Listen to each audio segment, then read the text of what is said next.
Alright, in this quick demo I want to show you something that might be useful if you're working with images like these that you may have scanned in. This one's actually by John Pellico from, what's that, Pumpkin Size? Killer Pumpkins, killerpumpkins.com. And you can find a couple of images like these that you can download from his website. Also, if you at thebest3d.com.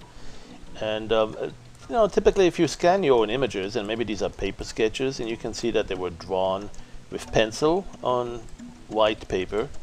But when you scan it in, there will be all sorts of noise in there because of the scanning limitation, the resolution limitation of your scanner, and for a variety of other reasons.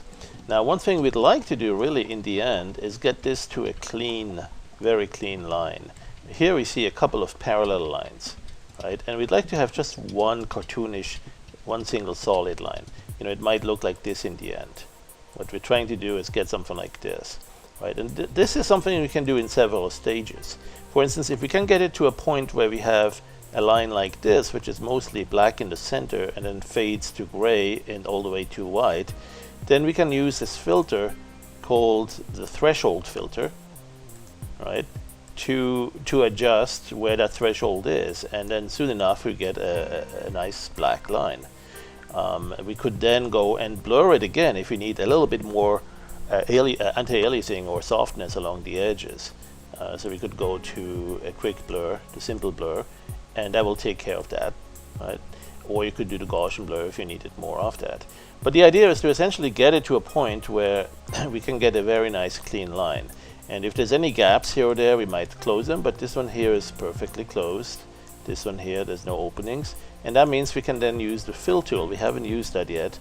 The fill tool you could use to go and fill this in. And you don't have to be worried about it spilling over to the edges. Whereas if you start with the original sketch, what happens is that quite often you may have some lines that are not fully solid. There may be gaps here somewhere, right? So first of all, if you click on the outside, you could see that, oh yeah, look at that, it's coming into the head, into the hat. So there must be some gaps somewhere, some place where that fill tool is not seeing a barrier, and there it is, right there at the top. So if I undo this, if I click here on the outside, the green will spread all the way here and continue to spread because there's nothing stopping it. Or maybe I have the tolerance too high.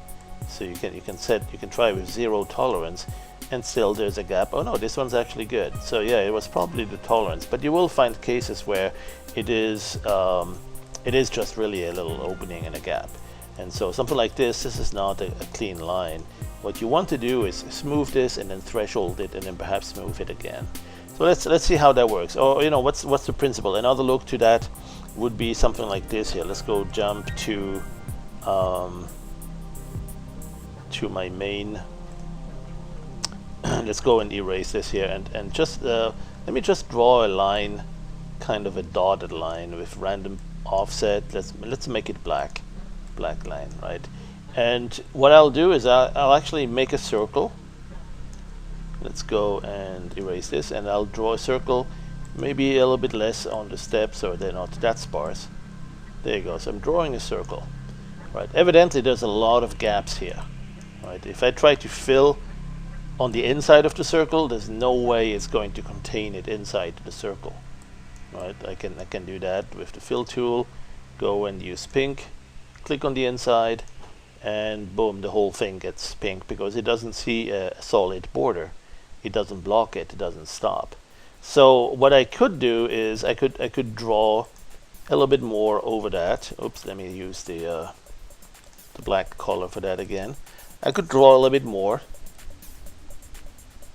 And that kind of simulates, the situation where you have scanned an image with some resolution, but at some point maybe also you saved it with JPEG or some other side effects, and it ends up just not being a perfectly solid line. So how can we fix that? Well, one thing you can do is you can blur it a little bit. So let's use the Gaussian blur perhaps to exaggerate it and do too much of it.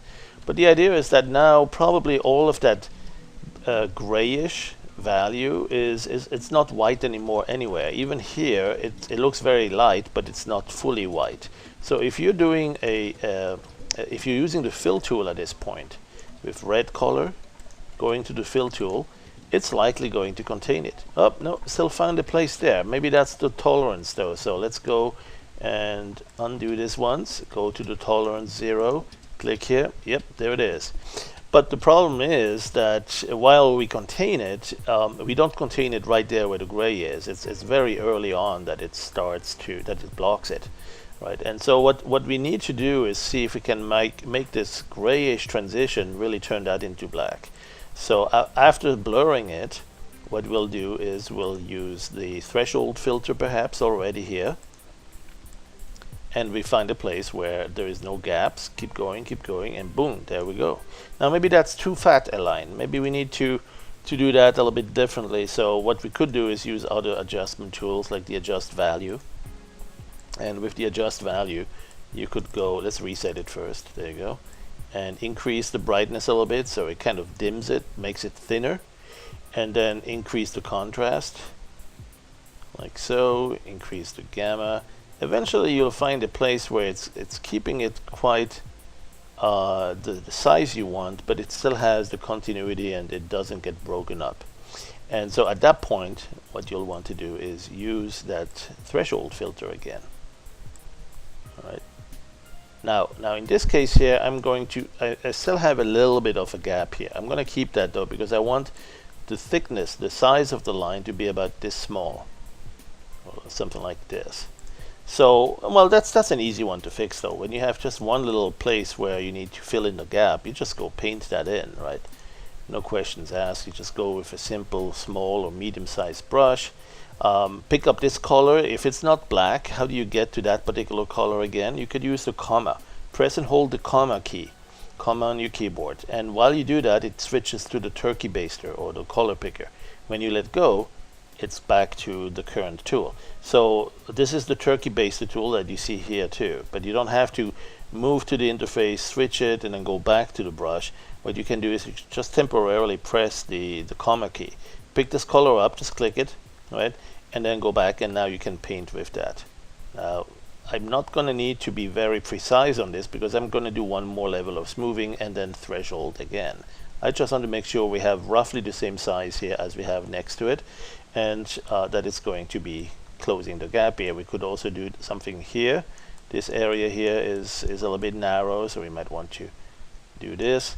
Perhaps use the size here to get this done a little bit faster. There you go. Nobody can tell what happened anymore. And so the thing that we will want to do here is perhaps blur it one more time. Go to the filter and the blur category there. Maybe this time we'll use the Gaussian blur. And let's go pretty strong blur here. Like so. And then again, where is it? The threshold. There you go. Okay. So you see now we have a circle that's a little bit smoother, and we don't remember what this looked like initially. I mean, it had all these dots around it, and it was all you know. You could water would, if you filled it with water, it wouldn't stay in. It would drip through because of all the gaps and the openings. And that's exactly what we need with this here as well. So you do the same thing. You increase the contrast, and one of the tools you want to use first, if you start with this here and you're not sure if these pixels are black or just very dense and the dark gray, if there's any black there, if none of these pixels are black, we could actually get it a little bit more contrasty, and you'll want to expand the dynamic range. That's right here at the image level. Expand dynamic range. It's not going to do much in this case because there actually are some pixels that happen to already be black. Most of them are kind of a grayish, but there are a few that are actually black, and so it's not going to find any bigger place to go in terms of the dynamic range. It's already covering it.